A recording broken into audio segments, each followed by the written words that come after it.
নমস্কার। আজকে 30শে ডিসেম্বর, সময় 9:14। আমরা আছি দক্ষিণেশ্বর স্কাই ওয়াকে।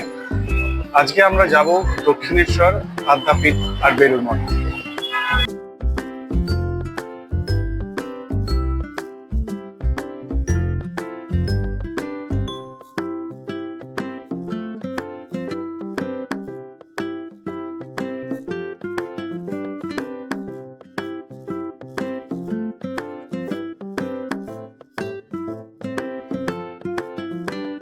আপনারা যদি দক্ষিণেশ্বরে আসতে চান তাহলে বিভিন্নভাবে আসতে পারেন। যদি রেলপথে আসতে চান তাহলে দক্ষিণেশ্বর স্টেশনে নামবেন, আর যদি মেট্রোতে আসতে চান সেন্ট্রাল কলকাতা থেকে, সেটাও সহজেই আসতে পারেন, দক্ষিণেশ্বর অন্তিম স্টেশনে নেবে। তারপর ঠিক এই যে স্কাই ওয়াকটি রয়েছে, এটি রয়েছে একদম রেল স্টেশন আর মেট্রো স্টেশনের লাগোয়া। সুতরাং এই স্কাই ওয়াকই আপনাকে কানেক্ট করে দেবে মেট্রো স্টেশন, রেল স্টেশন এবং মন্দিরের সিংহদুয়ারের সঙ্গে।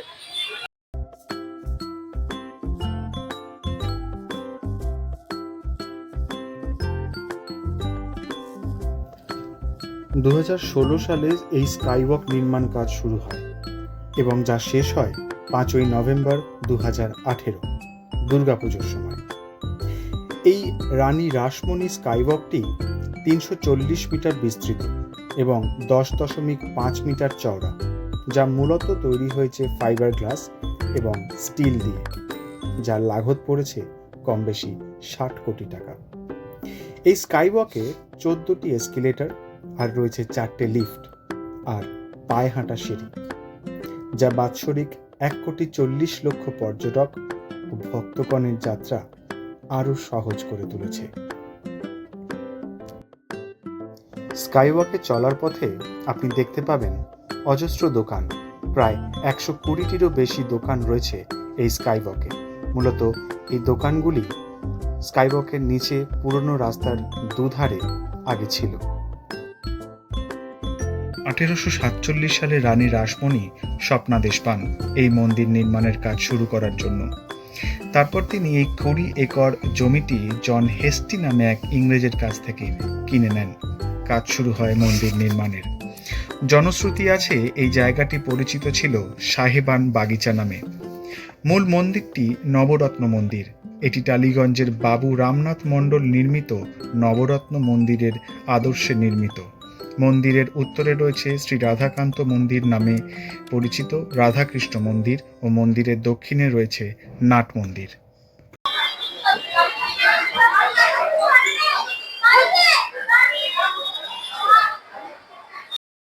আমরা এখন রয়েছি দক্ষিণেশ্বরের সিংহদুয়ারের সামনে। আমি একটা কথা আপনাকে জানিয়ে রাখি, এই যে সিংহটি দেখতে পাচ্ছেন, এটি কিন্তু আসল সিংহদুয়ারের সিংহ নয়। এটিকে প্রতিস্থাপন করা হয়, পুনঃপ্রতিস্থাপন করা হয়, কারণ এটি ভেঙে গিয়েছিল। যখন এই গেটটি মেরামত করা হয়, এই সিংহদুয়ারটি, তখন এই সিংহটিকে প্রতিস্থাপন করা হয়। লেখা আছে, যত মত তত পথ, as many faiths so many paths। সিংহদুয়ার দিয়ে প্রবেশ করে বাঁদিকেই রয়েছে পার্কিং লট এবং একের বেশি পার্কিং প্লট রয়েছে এখানে। আপনি যদি 2 হুইলার আনেন তাহলে প্রতি ঘন্টায় 10 টাকা এবং 4 হুইলার যদি আনেন প্রতি ঘন্টায় 30 টাকা। মন্দিরটি বঙ্গীয় স্থাপত্য শৈলীর বা গৌড়ীয় স্থাপত্যের নবরত্ন স্থাপত্য ধারায় নির্মিত। মূল মন্দিরটি 3 তলা, উপরের 2টি তলে এর 9টি চূড়া বণ্টিত হয়েছে। মন্দির দক্ষিণমুখী। একটি উত্তোলিত দালানের ওপর গর্ভগৃহটি স্থাপিত। এই দালানটি 46 বর্গফুট প্রসারিত এবং 100 ফুট উঁচু। এই মন্দিরে দেবী কালীকে ভবতারিণী নামে পুজো করা হয়। 19বিংশ শতাব্দীর বিশিষ্ট যোগী রামকৃষ্ণ পরমহংস এই মন্দিরের কালী সাধনা করতেন। এই মূর্তিটি তৈরি করেন নবীন ভাস্কর। কালনার দাইহাট গ্রামের বাসিন্দা ছিলেন তিনি। মূল মন্দিরটি ছাড়াও এখানে 12টি শিব মন্দির রয়েছে, যা একচালা স্থাপত্যের নিদর্শন। ঠিক পার্কিং এর উল্টো দিকেই, যেখানে আগে কচুরি আর ছোলার ডালের দোকানগুলি ছিল, সেগুলি এখন এই ফ্রুট প্লাজার ভেতরে নিয়ে আসা হয়েছে। পুজো দেওয়ার পর আমরা এখানেই খাবো। মূল মন্দিরটি খোলা থাকে সকাল 6টা থেকে 12:30 এবং বিকেলবেলা 3টে থেকে 8:30 অবধি। ভোগের জন্য মাথা পিছু 100 টাকার কুপন কাটতে হবে। আপনি সকাল সকাল কুপন কেটে 12:30 1টার মধ্যে ভোগ গ্রহণ করতে পৌঁছে যাবেন মন্দিরের হলে।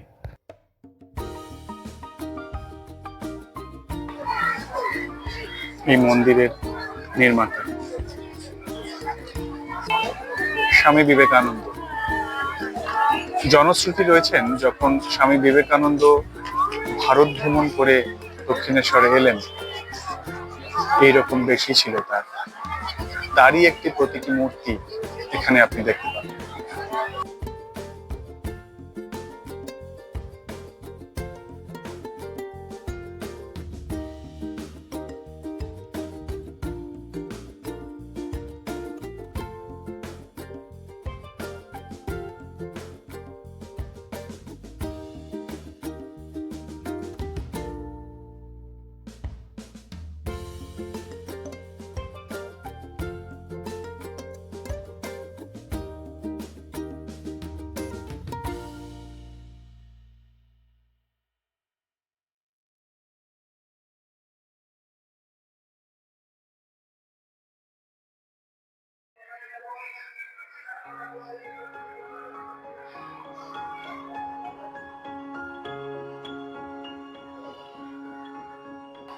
এখানে রয়েছে একটি বসার জায়গা, এটি পুরোটাই মার্বেলের তৈরি। রানী রাসমণির ব্যবহৃত শ্বেত পাথরের সিংহাসন, এটি লেখা আছে।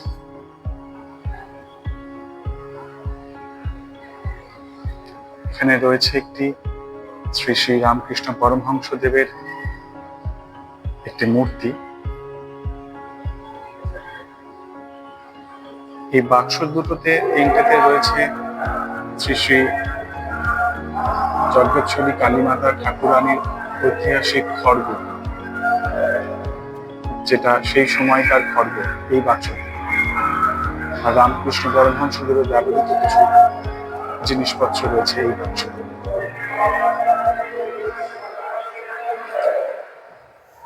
এই ঘরটিতে প্রবেশ করে সত্যিই মনে হচ্ছিল আমি যেন ইতিহাসের কোনো বিলুপ্ত পাতায় পৌঁছে গেছি।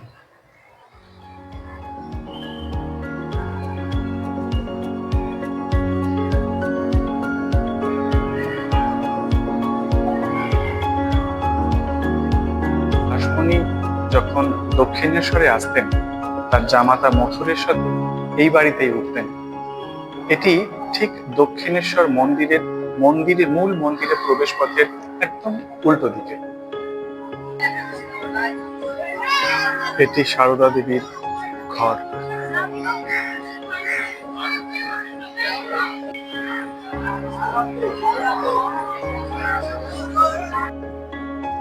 এটি হলো নহবত। শ্রী শ্রী মা সারদা দেবী দক্ষিণেশ্বরে এখানেই থাকতেন। আজ মাকে এখানেই পুজো করা হয়।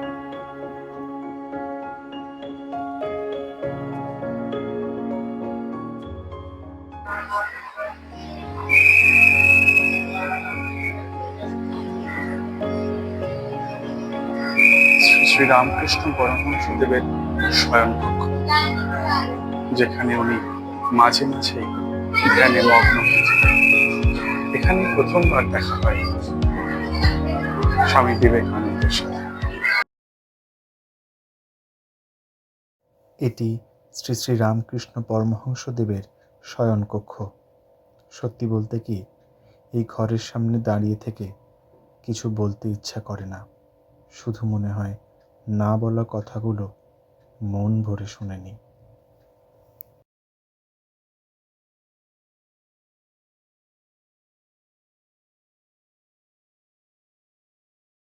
মন্দির সংলগ্ন এই ঘাটটি মন্দিরের আদি ঘাট।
দক্ষিণেশ্বরের রথ। আমার পেছনে যেটা দেখছেন এটি হচ্ছে ডালা অর্কিড। আগে যেটা বলেছিলাম যে বাইরের যে ডালার দোকানগুলি ছিলেন প্রসাদের, সেগুলোকে এখন এখানেই স্থানান্তরিত করা হয়েছে। তাই চাইলে আপনি আপনার পুজোর ডালা এখান থেকে নিতে পারেন।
এটি সেই বিখ্যাত পঞ্চবটী বাগান, যেখানে শ্রী শ্রী রামকৃষ্ণ পরমহংসদেব ধ্যানে বিলীন হতেন।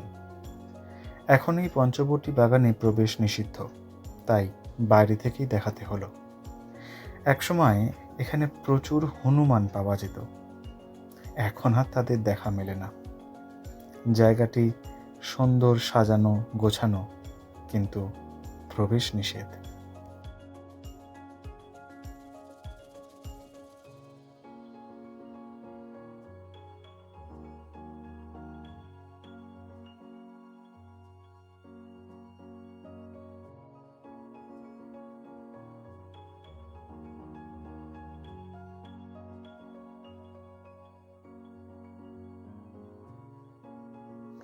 আমার পুজো দেওয়া শেষ। যেহেতু আজকে বছরের দ্বিতীয় শেষ দিন, তাই ভক্ত সমাগম হয়েছে প্রচুর। লাইন গেছে সেই বালি ব্রিজ অব্দি। আসুন আপনাদের এই জনবহুল সমুদ্রটা দেখিয়ে দিই।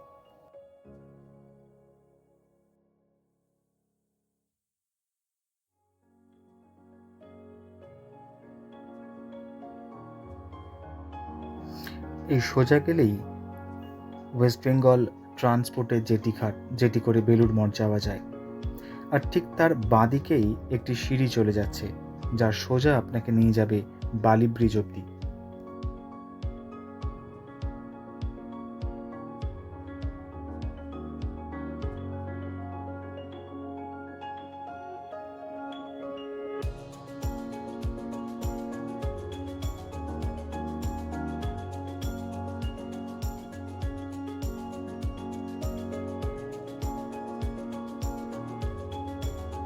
দেখুন লাইন কত দূর গেছে, প্রায় ব্রিজের অর্ধেক অবধি। তবে আমি আপনাদের অন্য একটা বিষয় বলতে এসেছি। এই ব্রিজটির আসল নাম কি? বালি ব্রিজ বা বিবেকানন্দ ব্রিজ, না তার কোনো অন্য নাম আছে? আজকে আপনাকে সেটাই বলবো।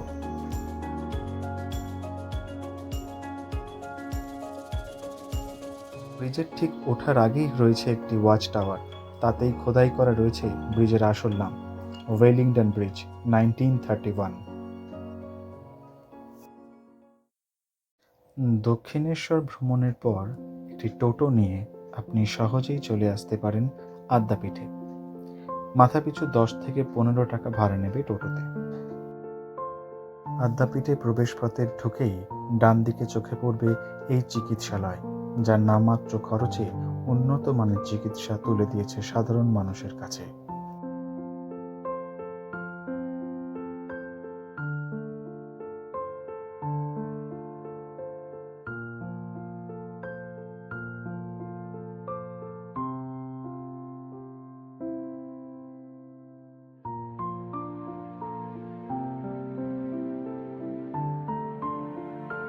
আপনাদেরকে জানিয়ে রাখি, 1 জানুয়ারি 2025 থেকে আদ্যাপীঠের ভোগ প্রসাদের মূল্য বৃদ্ধি পেয়েছে।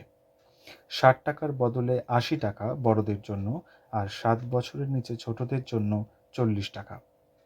সেদিন আমরা অফিসের নিচের তলায় বসে স্পেশাল ভোগ পেয়েছিলাম।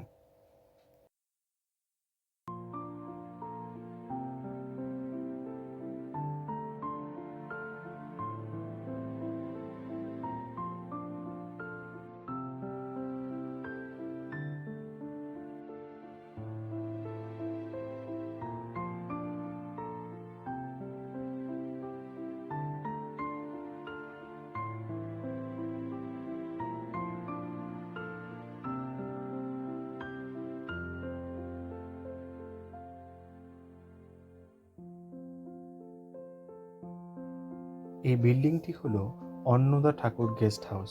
অফিসে কথা বলে আপনি এই গেস্ট হাউসে থাকতে পারেন।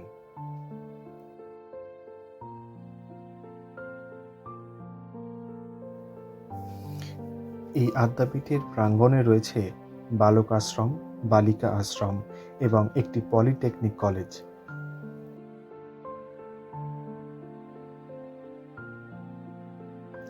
এটি গোকুল, আদ্যাপীঠের নিজস্ব গোয়াল ঘর, যেখানে রয়েছে প্রচুর গরু এবং বাছুর, যারা সত্যি মাতৃস্নেহে বড় হয়ে উঠেছে।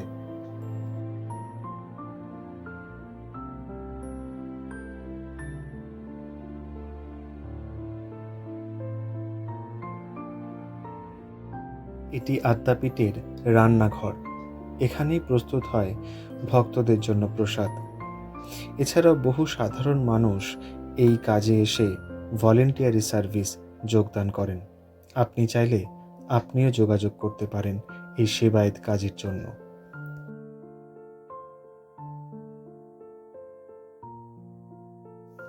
কড়াইতে পায়েস হচ্ছে।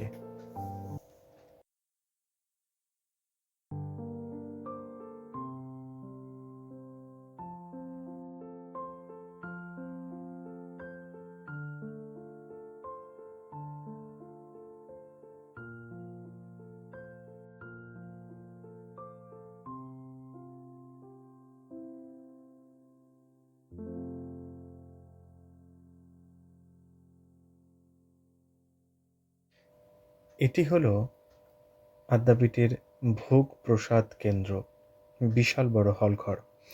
আপনাদের জানিয়ে রাখি, আগে এখানে শতরঞ্চিতে মাটিতে বসে প্রসাদ গ্রহণ করতে হতো, কিন্তু এখন এখানে আপনি চেয়ার টেবিলে বসেই প্রসাদ গ্রহণ করতে পারেন। সেই সুযোগ সুবিধা আদ্যাপীঠের অফিস থেকে করে দেওয়া হয়েছে।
এই আদ্যাপীঠ মন্দিরটি মূলত 1915 সালে অন্নদাচরণ ভট্টাচার্যের অনুগামীদের দ্বারা প্রতিষ্ঠিত হয়েছিল।